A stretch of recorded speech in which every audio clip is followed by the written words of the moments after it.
Pro Group Management. Workers' comp that works for you. You're watching 7 at 7, powered by the Las Vegas Review-Journal, the largest news team in Nevada. Home sales are down in southern Nevada. We have the latest. Thanks for joining us on 7 at 7 tonight. I'm Lena Bleets. Starting with business, brought to you by G Bank, your best banking experience ever.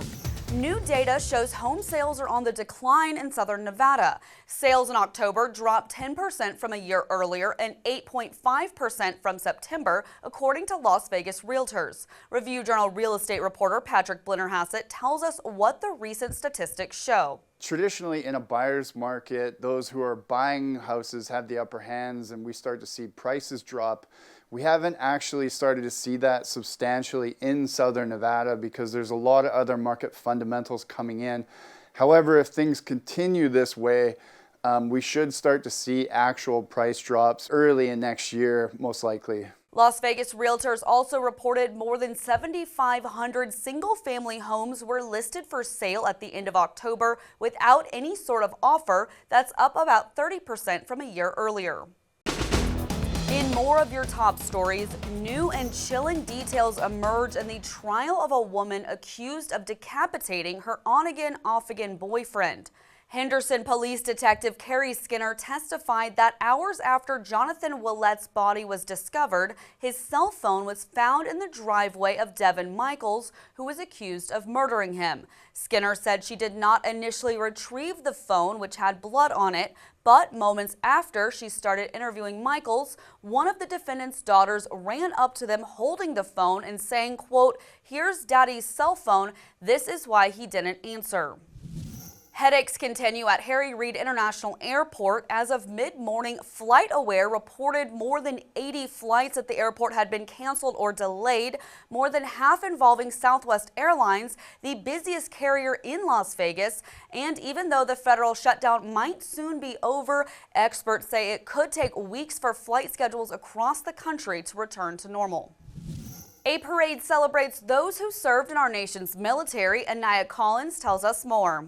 Crowds of people lined the streets of downtown Las Vegas this morning to give a special thank you to veterans.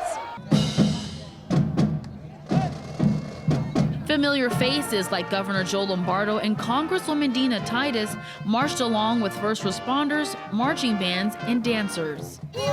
You know, I've been to a lot of parades, and this parade here, the support for the military is overwhelming compared to where I've been before.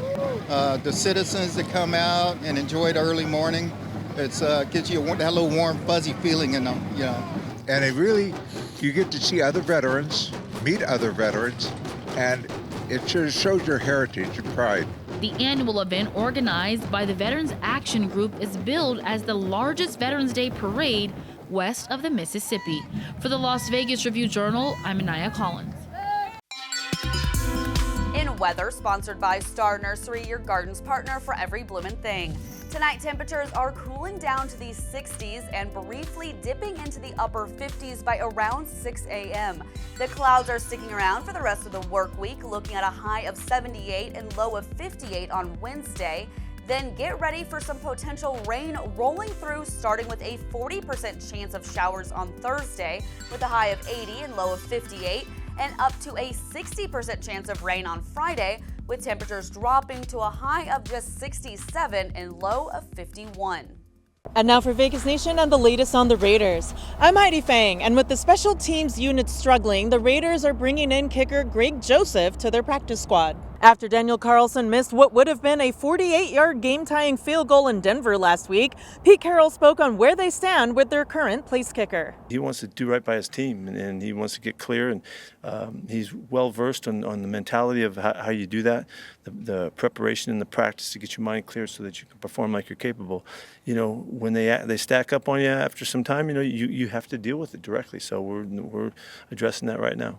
Joseph's been in the league since 2018 and spent time with 6 different NFL teams. In Health, brought to you by Centerwell Senior Primary Care. Discover primary care focused on you. President Donald Trump unveils a deal to lower prices for the weight loss drugs Zepbound and Wegovy. Under the deal with the drug makers Eli Lilly and Novo Nordisk, coverage of the drugs will expand to Medicare patients starting next year. The Trump administration says some lower prices will also be phased in for patients without coverage. Starting doses of the new pill versions of the drugs will cost $149 a month if they are approved. Sports brought to you by Station Casinos STN Sports. Download the app today. I'm Dominic Duval. The Golden Knights struggling as of late. Monday's 3-2 loss to the Florida Panthers, putting them at 1-3-1 so far in their 6-game homestand. Head coach Bruce Cassidy speaks on the depth during the team's struggles. We need a little more from them, especially when guys go out, right? If you're in your full lineup, sometimes you can have these stretches and you get away with it, but right now with guys out, we need a little more from certain areas. The Knights have been dealing with injuries to Mark Stone, Aiden Hill, and William Karlsson. They wrap up their homestand by hosting the Islanders Thursday night. In Neon Lifestyle, sponsored by Silverton Casino Lodge, this is Lodge Vegas. A fast-growing Southern California chain is opening a restaurant on the Strip. Panini Kebab Grill announced it will open a location at Fashion Show Mall by the end of next summer. As the name suggests, the menu will feature paninis and kebabs, along with Greek salad, wraps filled with kebab proteins, and even pastas like linguine alfredo. The new restaurant will be the company's first one outside of California, according to Restaurant Business Magazine. Sports betting brought to you by the Las Vegas Paiute Tribal Smoke and Cigar Shop. With the second half of the NFL season upon us, here's a look at the favorites to win in each of the league's divisions. The Broncos are the plus 135 favorites to win the AFC West at BetMGM. In the AFC East, the Patriots' odds to win it stand at minus 235. The Ravens are at minus 275 in the AFC North, and the Colts are the minus 500 favorites in the AFC South. In the NFC, the Eagles are the heavy minus 5,000 favorites to win it in the East. The Buccaneers are minus 1,200 to win the South. The Lions minus 160 to win the North, and the Rams are minus 115 favorites to win the West. In Neon Entertainment, sponsored by Arizona Charlie's, with live entertainment every weekend at both locations. Go to ArizonaCharlies.com to see who's playing. Rock and roll legends add more dates to their record-setting run at Sphere. The Eagles announced 4 more shows at the venue March 20th through the 28th. This brings the band's residency at Sphere to 56 dates, the longest run for a headliner. The new dates will mark the 50th anniversary of the release of the Eagles' Greatest Hits 1971 to 75 album. And John Katzlamidas reports an Eagles concert movie is in the long-term plans. And if you're looking for something to do, check out our free Neon Go Guide. It features everything from entertainment to dining to recreation and gives you all the details. Just head to neon.lvrj.com and check out the Go Guide. Thanks for watching 7 at 7 tonight. Watch 7 at 7 twice a day, Monday through Friday, and search Review Journal to follow us on your favorite streaming platform. See you tomorrow morning for more 7 at 7. Review Journal Studio, sponsored by Knock the Injury Law.